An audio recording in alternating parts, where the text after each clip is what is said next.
जय हिंद। मैं Verma coaching class Bhopal YouTube channel से आपका स्वागत करता हूं। आज हम संविधान का जो संविधान में मौलिक अधिकार है, हमारे ह्यूमन राइट्स है, ये सेकंड पार्ट मैं आपको बताने जा रहा हूं।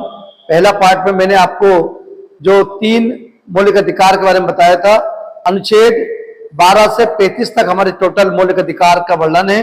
भाग 3 में इनका वर्णन मिलता है हमारा।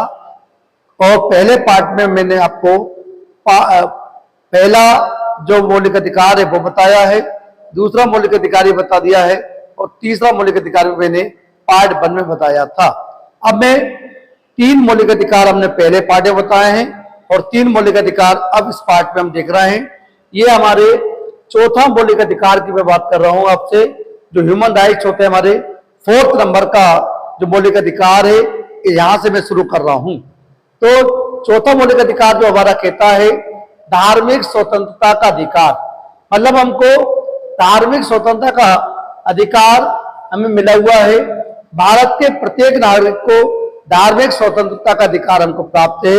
ये इसका जो अनुच्छेद है वो 25 से शुरू होकर 28 तक रहता है, मतलब 25, 26, 27 और 28 ये 4 आर्टिकल जो है हमारे, ये चौथा मौलिक अधिकार के अंतर्गत आते हैं हमारे।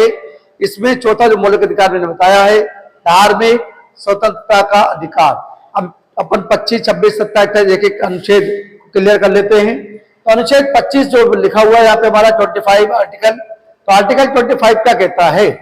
अंतःकरण की ओर धर्म के अबाध रूप से मानने, आचरण और प्रचार करने की स्वतंत्रता, मतलब अंतःकरण की ओर धर्म के अबाध रूप से मानने, आचरण और प्रचार करने की स्वतंत्रता। इसके अंदर क्या लिखा हुआ है? लिखा हुआ है कोई भी व्यक्ति किसी भी धर्म को मान सकता है और उसका प्रचार प्रसार कर सकता है। मतलब आर्टिकल 25 सिंपल से मैं बताऊं आपको, तो अनुच्छेद 25 क्या कहता है? मतलब भारत का जो प्रत्येक व्यक्ति हो, चाहे वो महिला हो, पुरुष हो, कोई भी हो, जितनी 18 वर्ष की आयु पूर्ण हो चुकी हो, तो ये किसी भी व्यक्ति को अपना जो भी धर्म उसको पसंद आता है उस धर्म को वो स्वीकार कर सकता है, उसको मान सकता है, उसका प्रचार कर सकता है, उसका प्रसार मतलब फैला सकता है। ये सारा अधिकार संविधान के आर्टिकल 25 में वर्णन है। तो अनुच्छेद 25 में मैंने बताया है भारत के सभी व्यक्तियों को ये अपने अपने धर्म को मानने का अधिकार है, मतलब किसी भी धर्म का व्यक्ति, मतलब कोई भी व्यक्ति किसी भी धर्म को स्वीकार कर सकता है, ये आर्टिकल 25 कहता है। आर्टिकल 26 क्या कहता है? 26 अनुच्छेद 26 कह रहा है कि धार्मिक कार्यों के प्रबंध की स्वतंत्रता, धार्मिक कार्यों के प्रबंध की स्वतंत्रता, यह आर्टिकल 26 कहता है। क्या कह रहा है?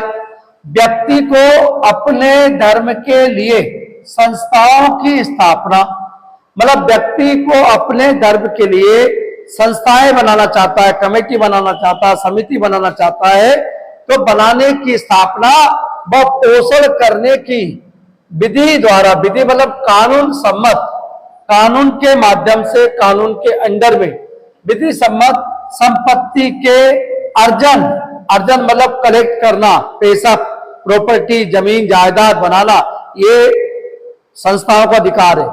अर्जन, स्वामित्व व प्रशासन का अधिकार दिया गया है। क्या कहा मैंने? धार्मिक कार्यों की प्रबंध की स्वतंत्रता, तो व्यक्ति को अपने धर्म के लिए संस्थाओं की स्थापना व पोषण करने वाली विधि सम्मत संपत्ति के अर्जन, स्वामित्व व प्रशासन करने का अधिकार, यह आर्टिकल 27 कहता है, 26 कहता है। आर्टिकल 26 में ये वर्णन है। फिर आता है हमारा आर्टिकल 27, 27 कहता है कि राज्य किसी भी व्यक्ति को, मतलब स्टेट किसी भी व्यक्ति को ऐसे कर मतलब टैक्स देने के लिए बात नहीं कर सकता। क्या कहा मैंने?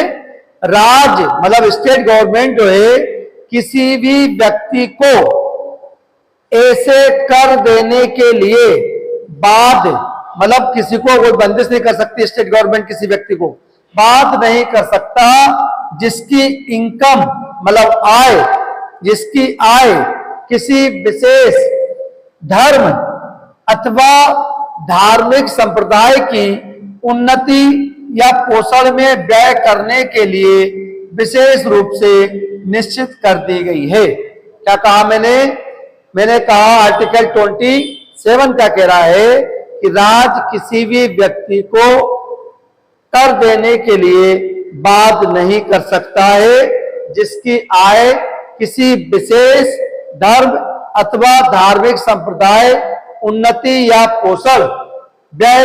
पोषण में व्यय करने के लिए विशेष रूप से निश्चित कर दी गई है। तो ये आर्टिकल 27 कहता है।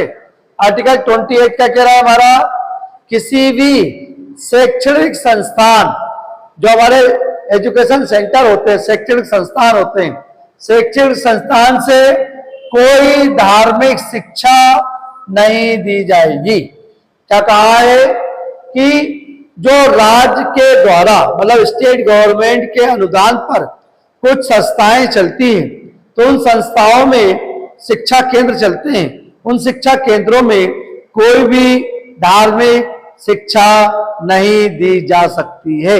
ऐसा हमारा आर्टिकल 28 कहता है। क्या कहा मैंने, किसी भी शैक्षणिक संस्था में कोई धार्मिक शिक्षा नहीं दी जाएगी जो राज्य द्वारा पूर्णता पोषित हो। तो ऐसी संस्थाएं पर कोई भी शिक्षा मतलब धार्मिक शिक्षा तो दी जाएगी, लेकिन धार्मिक शिक्षा के बारे में आप बताएंगे नहीं। कौन से संस्थाओं में, जहां पर राज्य सरकार अनुदान देती है, राज्य सरकार के अनुदान के तहत वो चलते हैं, उनमें ये नियम लागू होता है। फिर आता है, तो ये हमारा 25 से 28 मैंने आपको बताया है। चौथा मौलिक अधिकार समाप्त होता है। पांचवा मौलिक अधिकार, 5वां नंबर का जो मौलिक अधिकार है हमारा, वो क्या कहता है, 5वां मौलिक अधिकार में क्या बोला ने, और अनुच्छेद 29 से 30 तक, मतलब 2 आर्टिकल है केवल 29 एंड 30। तो आर्टिकल 29 और 30 जो है हमारा 5वें मौलिक अधिकार के रूप में जाने जाते हैं। क्या है 5वां मौलिक अधिकार, संस्कृति एवं शिक्षा संबंधी अधिकार। तो संस्कृति एवं शिक्षा संबंधी अधिकार आर्टिकल 29 एंड 30 के बीच में है। तो क्या क्या है, 29 क्या कह रहा है हमारा, आर्टिकल 29 अल्पसंख्यक वर्गों के हितों का संरक्षण। 29 कह रहा है हमारा अल्पसंख्यक वर्गों के हितों का संरक्षण, मतलब अल्पसंख्यक वर्ग। तो हमारे देश में 6 धर्मों को अल्पसंख्यक माना गया है। तो सिख, जैन, बौद्ध, मुस्लिम, ईसाई और पारसी, ये 6 धर्म के लोग हमारे अल्पसंख्यक वर्गों में इनको रखा गया है। तो इनकी बात कर रहे हैं हम लोग। तो आर्टिकल 29 इनके लिए बना हुआ है, हिंदुओं के लिए नहीं है। अल्पसंख्यक वर्गों के हितों का संरक्षण क्या कह रहा है, कोई भी अल्पसंख्यक वर्ग अपनी भाषा, लिपि और संस्कृति, मतलब भाषा क्या है उसकी, तो सिंधियों की सिंधी भाषा, मुस्लिमों की उर्दू भाषा, उसके बारे में बात कर रहा है। लिपि जो लिखते हैं वो लिपि, और संस्कृति जो उनकी संस्कृतियां हैं, किसको पूछते हैं, किसके बारे में संस्कृति किसका, और संस्कृति को सुरक्षित रख सकता है। और केवल भाषा, जाति, मतलब उनके साथ भाषा के आधार पर, जाति के आधार पर, धर्म के आधार पर, संस्कृति के आधार पर, क्या बोला मैंने, भाषा, जाति, धर्म और संस्कृति के आधार पर उसे किसी भी संस्था में प्रवेश से नहीं रोका जाएगा या नहीं रोका जा सकता। क्या बोला मैंने, अल्पसंख्यक वर्गों के हितों के संरक्षण की बात कर रहा हूं मैं आपसे। भाषा, जाति, धर्म और संस्कृति के आधार पर कोई किसी भी संस्था में, कोई हमारा सेंटर है, संस्था है, एजुकेशन सेंटर है, वहां पर प्रवेश मतलब एडमिशन से रोका नहीं जा सकता। ये आर्टिकल 29 अल्पसंख्यक वर्गों के हितों को संरक्षण की बात करता है। आर्टिकल 30 में क्या कह रहा है? अनुच्छेद 30 शिक्षा संस्थाओं की स्थापना और प्रशासन करने का अल्पसंख्यक वर्गों का अधिकार। क्या कहा? शिक्षा संस्थाओं की स्थापना कर सकते हैं वो लोग, और अल्पसंख्यक वर्गों का अधिकार, ये उनका अधिकार है, ह्यूमन राइट से मौलिक अधिकार है। क्या कह रहा है? कोई भी अल्पसंख्यक वर्ग अपनी पसंद का शैक्षणिक संस्था चला सकता है और सरकार उसे अनुदान देने में कोई भेदभाव नहीं कर सकती है। अनुच्छेद 30 का कह रहा है हमारा अल्पसंख्यक वर्ग जो है, जो 6 अल्पसंख्यक वर्ग भारत में है हमारे, उनको यह अधिकार है कि वो अपनी पसंद का कोई शैक्षणिक संस्थान खोल सकती है और सरकार, जो स्टेट गवर्नमेंट होती है, उनको अनुदान मिलता है, उस अनुदान में देने में सरकार कोई भेदभाव नहीं करेगी, ऐसा आर्टिकल 30 कहता है। तो यह हमारा भाग 3 का मौलिक अधिकार नंबर 5 समाप्त होता है। फिर आता है हमारा 6वां मौलिक अधिकार, मतलब लास्ट जो मौलिक अधिकार है हमारा वो 6वां। मैंने बताया था कि 7 मौलिक अधिकार थे, एक मौलिक अधिकार हट चुका है हमारा। 44वां संविधान संशोधन 1978 के द्वारा संपत्ति के अधिकार को विधिक और कानूनी अधिकार बना दिया गया है, इसलिए वर्तमान में 6 मौलिक अधिकार हैं। ये पार्ट 1 में मैंने बता चुका हूं आपको। ये मौलिक अधिकार की बात कर रहे हैं, अमेरिका से हमने ग्रहण किए हैं मौलिक अधिकार ना, तो अब वर्तमान में 6 है। 6वां मौलिक अधिकार क्या है? 6वां मौलिक अधिकार संवैधानिक उपचारों का अधिकार। संवैधानिक उपचारों का अधिकार यह हमारा 6वां मौलिक अधिकार कहता है। क्या कहता है 6वां मौलिक अधिकार? संवैधानिक उपचारों का अधिकार। इसमें डॉक्टर भीमराव अंबेडकर साहब ने, जिन्होंने संविधान के पितामह जिनको कहते हैं हम लोग, उनके माध्यम से आर्टिकल 32, बड़ा इंपॉर्टेंट क्वेश्चन है, अनुच्छेद 32 को डॉक्टर भीमराव अंबेडकर साहब ने इसको संविधान की आत्मा कहा था। ये लिखा हुआ हमने, संविधान की आत्मा किस अनुच्छेद को कहा जाता है? तो अनुच्छेद 32 को संविधान की आत्मा के नाम से जानते हैं। ये डॉक्टर भीमराव अंबेडकर साहब, जिन्होंने संविधान बनाने में सबसे बड़ी भूमिका निभाई, उन्होंने ये बात कही थी।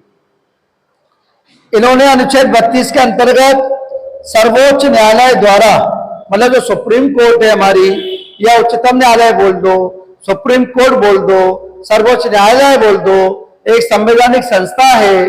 आर्टिकल 124 में सुप्रीम कोर्ट की स्थापना का संविधान में वर्णन है, तो उसकी बात कर रहे हैं। सर्वोच्च न्यायालय द्वारा 5 प्रकार की रिट सुप्रीम कोर्ट जारी कर सकती है। कौन कौन सी रिट है? नंबर 1, रिटों के नाम देखिए। पहला रिट बंदी प्रत्यक्षीकरण। बंदी प्रत्यक्षीकरण ये पहली रिट है। इस बंदी प्रत्यक्षीकरण रिट क्या कहती है? मैंने बताया था आपको कि किसी भी व्यक्ति को मनमाने तरीके से पुलिस गिरफ्तार कर लेती है तो उनको 24 घंटे के अंदर सशरीर न्यायालय में पेश किया जाएगा। ये बंदी प्रत्यक्षीकरण उस व्यक्ति की विवेचना या उसकी रिट पर जारी की जाती है जिस व्यक्ति को बिना जुर्म करे ही गिरफ्तार किया गया है।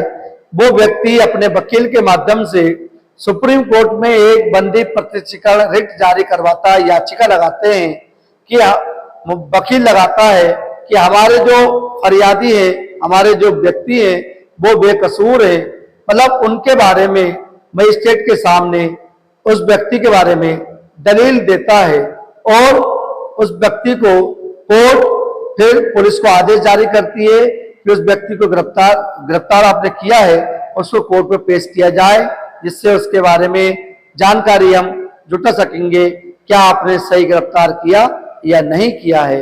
ये बंदी प्रत्यक्षीकरण ये रिट पहली है। दूसरी क्या कह रही है हमारी रिट? परमादेश लेख। परमादेश लेख ये भी एक रिट है हमारी। सुप्रीम कोर्ट के द्वारा लगाई जाती है। इस रिट के माध्यम से एक आदेश दिया जाता है हमारा कोर्ट के माध्यम से, जो व्यक्ति अपने कर्तव्य का निर्वहन सही तरीके से नहीं करता है, जो पदाधिकारी होते हैं हमारे, वो उनको यह आदेश देती है कोर्ट कि भैया आप सही तरीके से इनका काम करें। तो परमादेश सुप्रीम कोर्ट के माध्यम से अधिकारियों को आदेश देने के लिए प्रतिबंधित करती है, मतलब आदेश देती है। ऐसा तीसरा हमारा प्रतिषेध लेख। प्रतिषेध लेख ये हमारी तीसरी रिट होती है हमारी, और चौथी रिट का नाम है उत्प्रेक्षा, और पांचवी रिट है अधिकार प्रेक्षा लेख। तो ये तीसरी मैंने बताई है प्रतिषेध लेख, चौथी उत्प्रेक्षा, पांचवी अधिकार प्रेक्षा लेख। ये 5 रिट सुप्रीम कोर्ट के माध्यम से जारी की जाती हैं। तो ये रिट के बारे में मैंने आपको बताया है। इसके बाद ये मौलिक अधिकार यहाँ पे हमारे समाप्त होते हैं। 6 मौलिक अधिकार के बारे में मैंने आपको बताया है। भाग 3 अनुच्छेद पूछता है तो 12 से 35 के बीच में 6 मौलिक अधिकारों की जानकारी मिलती है। लेकिन मौलिक अधिकारों से संबंधित कुछ हमारे ये कंडीशन मैंने बता रहा हूं संशोधन में, कि गोलकनाथ बनाम पंजाब राज 1967, मतलब गोलकनाथ एक व्यक्ति है और पंजाब एक स्टेट है। वहां के गोलकनाथ बनाम पंजाब राज 1967 में, मतलब कोर्ट में एक केस आया। उस केस में क्या हुआ, संविधान के किसी भी भाग में संशोधन किया जा सकता है। मतलब गोलकनाथ बनाम पंजाब राज 1967 क्या कह रहा है कि उन्होंने कहा कि मौलिक अधिकार की बात नहीं कर रहा है, वो संविधान संशोधन की बात कर रहा है। मतलब संविधान के किसी भी भाग में संशोधन किया जा सकता है, ये 1967 में गोलकनाथ बनाम पंजाब राज कहता है। लेकिन सुप्रीम कोर्ट क्या कह रहा है इस विषय में, सर्वोच्च न्यायालय ने गोलकनाथ बनाम पंजाब राज के अनुच्छेद 368 के अधीन, मतलब हमारा जो आर्टिकल 368 है, जो कि दक्षिण अफ्रीका से हमने अपने संविधान में शामिल किया गया है, उसमें वर्णन है संविधान का संशोधन, मतलब आर्टिकल 368 कहता है संविधान में संशोधन किया जा सकता है। इसी को आधार बनाकर सुप्रीम कोर्ट ने संविधान के अनुच्छेद 368 को के अधीन प्रक्रिया पर जो गोलकनाथ बनाम पंजाब राज ने आदेश दिया था कि किसी भी भाग में संशोधन किया जा सकता है, उसी को 368 अनुच्छेद को आधार बनाकर सुप्रीम कोर्ट ने गोलकनाथ बनाम पंजाब राज को भाग में किसी भी भाग में संशोधन करने का अधिकार तो रोक दिया है, मतलब उन्होंने रोक लगा दी थी सुप्रीम कोर्ट ने। तो सुप्रीम कोर्ट कहता है कि किसी भी भाग में संशोधन नहीं किया जा सकता है, यह आर्टिकल 368 में लिखा हुआ है। लेकिन बाद में फिर क्या हुआ, बाद में संविधान में एक संशोधन किया गया। आर्टिकल 368 के तहत संविधान संशोधन करने का अधिकार संसद को मिला हुआ है, और 24वां संविधान संशोधन 1971, तो 24वें संविधान संशोधन 1971 के द्वारा अनुच्छेद 13 और अनुच्छेद 368 में ये संशोधन किया गया कि मूल अधिकारों में भी संशोधन किया जा सकता है। तो हमारा 24वां संविधान संशोधन 1971 में हुआ था। इसमें आर्टिकल 13, क्योंकि मैंने कहा है कि जो 12 से 35 तक मौलिक अधिकार आते हैं, तो हमने 14 से प्रारंभ करे थे, क्योंकि 13 में ज्यादा कुछ वर्णन नहीं था।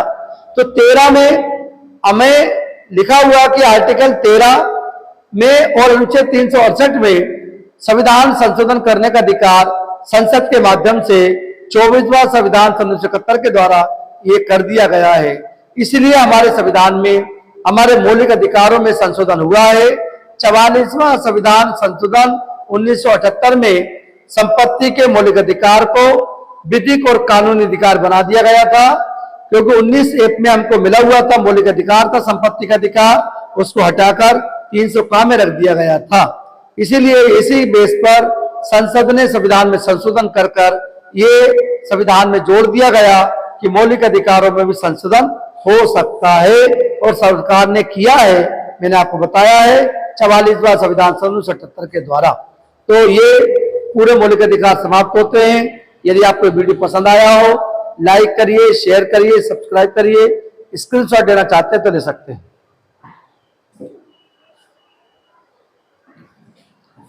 और Verma coaching class Bhopal YouTube channel को आप सब्सक्राइब कर लीजिए, जिससे आपको पर डे हम सुबह मॉर्निंग में 7 बजे एक वीडियो अपलोड करते हैं। सभी प्रकार की सभी सब्जेक्ट से वीडियो अपलोड होती है। इससे आप यदि सब्सक्राइब कर लेते हैं चैनल को तो रोज सुबह 7 बजे नोटिफिकेशन आपके मोबाइल पर मिलेगा, जिससे आप रोज वीडियो को देख सकते हैं। और वीडियो में कोई कमियां दिखती हैं तो मुझे कमेंट करके जरूर बताएं। और यदि आपको अच्छा लगता है तो लाइक करें, शेयर करिए और सब्सक्राइब करें। मिलते हैं अगले क्लास में। जय हिंद।